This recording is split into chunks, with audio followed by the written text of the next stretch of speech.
mempermalukan saya itu karena saya sudah tidak mau menerima dia.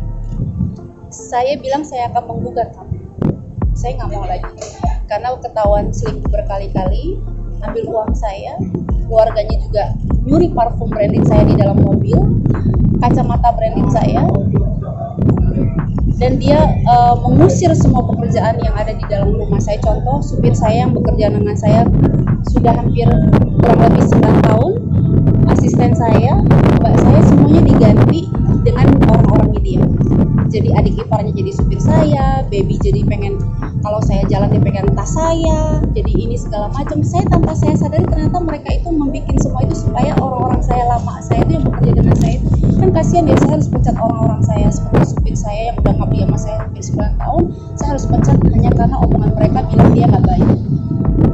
Tapi di balik itu ternyata satu keluarga tinggal di rumah saya, malah saya kayak kehilangan banyak barang.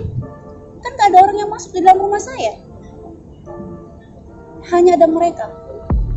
Mbak, itu kan berarti kan ada unsur pencurian ya, apakah itu juga akan dikasuskan lagi untuk Mas, yang paling penting ini adalah pencemaran nama baik saya.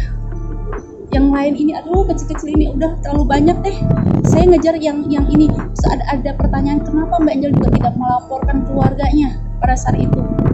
Kalau saya laporkan keluarganya pada saat itu, saya ini orang yang terpojok, yang sudah dipojokkan dan ditayangkan di media seolah saya memang di dalam kamar berdua dengan pria lain. Sementara kan tidak ada tayangan yang dia jorok saya masuk ke itu dalam. Kalau saya melaporkan keluarganya duluan dan keluarganya bersalah, pasti dikiranya saya cari pembelaan, malah menyalahkan keluarganya. Jadi saya berpikir panjang, saya pelan-pelan gitu loh. Bagaimana? Karena saya tahu orang ini sangat pintar sekali untuk membentuk opini. Kalau saya jujur, saya udah nggak mau tahu lagi mau opini seperti apa. Saya serahin sama Allah, biar alam yang akan menjawab ini semuanya. Terus dia bilang saya sirik karena dia punya program.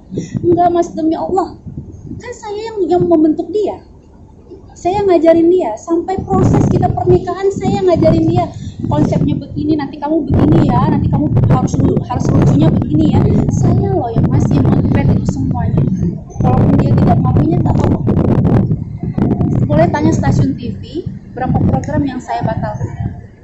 Karena apa? Saya cuma minta satu hal, saya akan mau tampil, saya bilang, kecuali bapak atau ibu mau tanda tangan bikin kontrak kalau saya jangan dibikin ada barengan dengan Vicky Prasetyo. Karena stasiun TV tidak mau melakukan, saya lebih baik mundurkan diri. Saya nggak mau. Jadi kalau dibilang saya sirik atau sekarang nggak ada apa yang saya sirikin. Saya alhamdulillah kok. Saya punya anak, alhamdulillah. Keluarga saya alhamdulillah. Keluarga saya coba kalian lihat nggak ada satupun yang mau ikut campur atau lagi pansus apalah seperti itu. Enggak. Jangan lupa subscribe, share, komen, dan like ya.